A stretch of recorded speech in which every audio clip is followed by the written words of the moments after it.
Hello guys and gals, and welcome to another episode of Unique Items.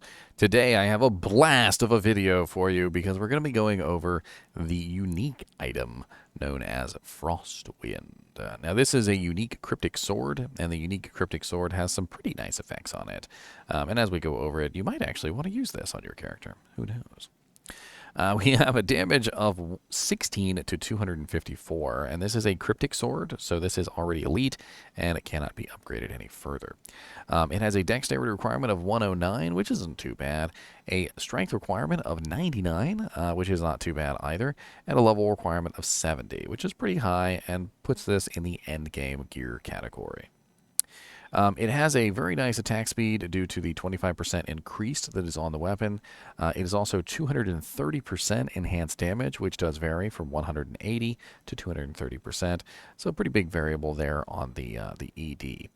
We also have a very nice 237 to 486 cold damage, which is added to this weapon, which is a lot of extra cold damage. Most items, especially unique items that tend to have cold damage on them, never have this much cold damage. The cold damage is usually restricted and very limited, and I have gone over quite a few items in the game, and I haven't really found that many items that have this amount of massive cold damage on it. Now, granted, if you're fighting a monster that's immune to cold, well, oh well. It also has a very, very odd ability that gives you Arctic Blast.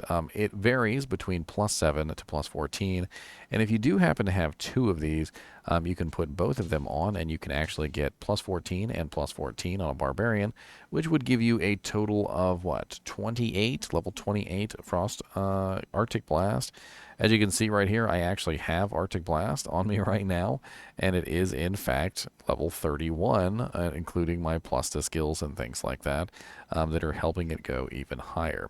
And you could add even more stuff in here, like, for instance, you could, of course, bump it up a little bit higher by adding in, generic plus to skills.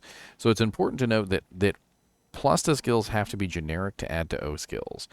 So as you can see here, if I take off, let me see here, I need something that's not going to give me strength. I have 20 strength coming from this particular item, which is why that happened. Do I have anything that has just a generic +2 sitting around? Bing, bing, bing, bing, bing, bing, bing, bing, bing, bing, bing, bing. Of course, Mara's is giving me the generic +2, which is not something that I can take off for demonstration purposes. It's not really going to help me out very much. Well, there we go. That's an interesting now, because that'll also unequip the item. Okay, so you can see here it's level 17, and if I take off the torch, it stays at level 17, because Barbarian-only skills do not add to the effect.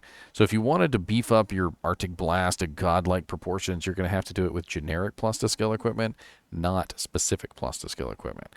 It's an important distinction. And you could, of course, beef it up even further by using things like Nightwing with cold skill damage and cold facets and all sorts of other things. And if you really wanted to beef up Arctic Blast to its maximum potential, more power to you. I still think it's a terrible ability, but it's definitely a lot better than it used to be. If you take it out and actually use it.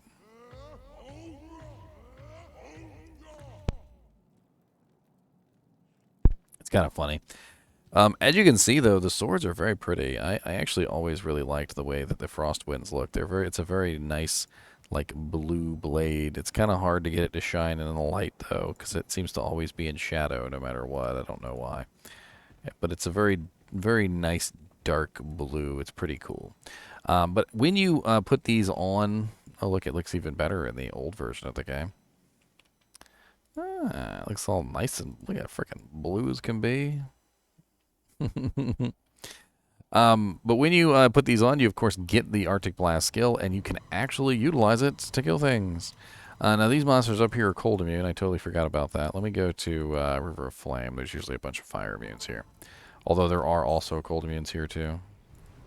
As you can see, I can actually use the ability in hell difficulty, and I can just be a Arctic Blast druid. The problem is it really doesn't do very much damage, and even at level 32, which is what it's at right now with my my shouts.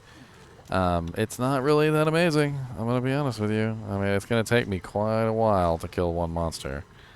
I'm not even sure I'll be able to do it before I run out of potions.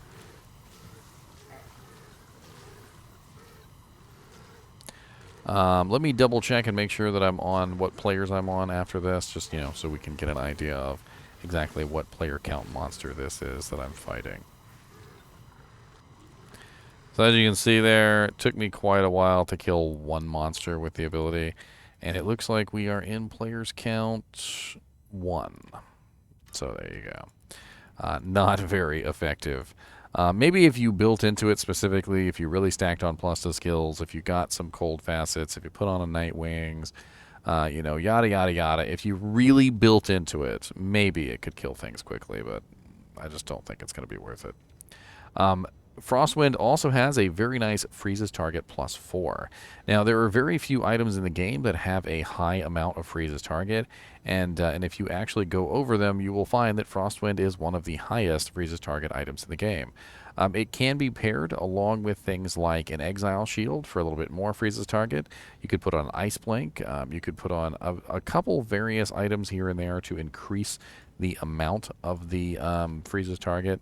And if you might be asking, well, what does freezes target do? Well, the more freeze target you have, the longer the monster is stuck in his frozen state. With +4, you actually have a pretty decent amount of time that the monsters will be just kind of stuck in that effect. And of course, you could beef it up even further by adding a Cham rune, and you know, you could make it freeze even longer. Frostwind also has a very nice cold absorption on it, which does vary between 7 to 15%, so pretty high variable on the cold absorption. So if you do find one of these with a 15% absorption at 230% ED, you found a nearly perfect one, and you should probably hang on to it. It also, of course, can be socketed, and you can add some more things in here, like more increased attack speed. You could put a Cham rune in here for more freezes target. On top of that, Cham runes are +2, I believe, so that would be 5, 6, 7, so +7 freezes target. You could also beef up the freezes target on this, believe it or not, by adding in more cold damage from various sources. The more cold damage you have, the longer the freezes target effect will last. You can add in, for instance, cold damage charms. You can put on equipment that has cold damage. You could, for instance, even the cold damage on the weapon is actually increasing the duration by a little bit. Which, by the way, the cold duration on the cold damage that's on the weapon is 6 seconds. We also have a half freeze duration on here, which just seems fitting since the sword is a cold sword. It can also be found in the Ethereal form, of course, and it is 23 to 379 damage, not bad at all. And that 23 to 379 damage is going to require a Zod rune if you want to use it. It's also 99 dexterity and 89 strength, which is actually really low. And I actually happen to have a Zod rune just sitting around waiting for this exact occasion. So we're going to go ahead and plop a Zod rune right in there. Why not? Let's go. And so now we have the Ethereal Frostwind Cryptic Sword. And it's actually not a bad sword, and it really does hit quite hard. If you were a Frenzy Barbarian, it could definitely be a very interesting choice, because as you attack with your Frenzy abilities, you're going to be able to freeze everything. And while the monsters are frozen, they're certainly not going to be fighting back, and you're just kind of just standing there wailing on them. Now, of course, this is not going to work very well on a monster that is immune to cold. So if you do run into zones where there are immune to cold monsters, Frostwind is a heavily cold spec'd sword. And I think that's one of the big things about Frostwind, is that it really just is a sword that is specifically cold damage. Everything about it is cold. It's themed to the cold aspect, right? And if you're fighting a monster that's immune to cold, well, then again, you might as well just swap out to a different weapon set, because it's not really going to help you out very much, right? Now, let's take a look and see where we could potentially find this item over on Silo's Pen. I don't believe this is actually a very common drop. I don't normally see them fall. In the longest time I've been playing, I don't think I've practically ever seen one of them fall. But let's assume this is a high-level item, so we're going to have 400% magic find. We're going to do this on players 1, and we're going to take a look at the drop probabilities for this particular item, shall we? So here we are over on Silo's Pen, and we're going to take a look at bosses first. We're going to assume 400% magic find there, so as you can see, and our list isn't particularly long. It's actually quite tiny. Especially when you consider these defilers have terrible chances, so you might as well take all those out, and then you've got 1, 2, 3, 4, 5. You got literally 5, and then on top of that, that's a quest kill, and that's a quest kill, so it's basically 3 monsters in the entire game. So Bale in Hell difficulty, 1 in 1,185. Neelathak in Hell difficulty, 1 in 9,023. And Diablo in Hell difficulty, 1 in 9,570.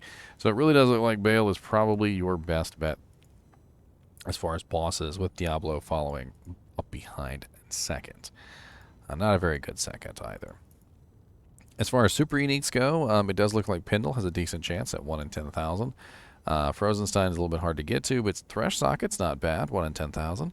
Doc Farron, 1 in 13,000. We also have basically the entire throne room.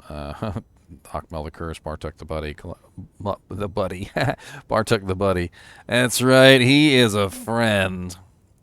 We also have Grand Visor of Chaos, Infector of Souls. Pretty terrible chances, though. 1 in 109,000. That's like winning the lottery.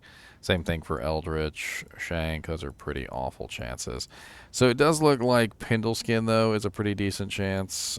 So if you wanted to farm him, that seemed like that'd be a good chance to get yourself a Frostwind. Anyway, as always, I do appreciate you guys and gals watching my videos, even when we're putting Zod runes in Ethereal Cryptic Swords. And as always, keep watching.